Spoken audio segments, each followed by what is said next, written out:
Hello and welcome to this strategy guide for Popup Dungeon Character Orothico. This character for Popup Dungeon has a very simplistic playstyle but may seem counterintuitive to start. It drives its opponents mad through the use of its Dark Whispers ability. Dark Whispers gives Driven to Darkness and Driven to Madness to a character, as well as dispelling any buffs that they have. Looking at these cards, the Driven to Darkness ability will cause the entity to do 177 damage and taunt its nearest ally. All it takes is for you to levitate it.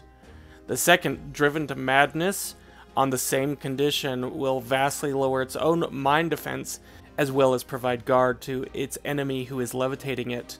This draws us to the second power, Maddening Stare. So long as you are not behind, it will do siphon damage, levitate, and lower mind defense. This will trigger the Driven cards and ensure that siphon damage is ongoing. Any damage Orothico would now receive would go fully to this Cogdog Rider, or whichever enemy he's driven insane.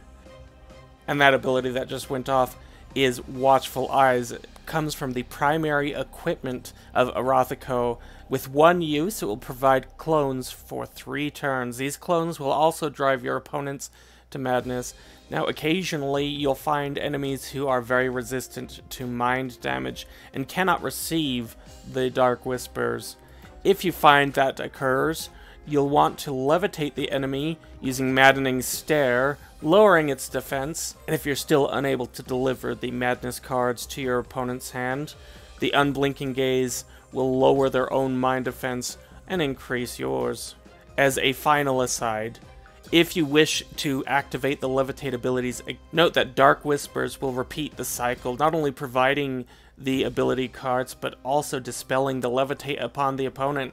And that means you're ready to begin that cycle all over again. Now, taking a look behind the stats, you'll see that Orothico is not initially very complicated or very powerful. With the best stats going to both mind and mobility, you'll need to manipulate your opponent's defenses if you can't get those cards out, but you'll also be able to provide siphon damage.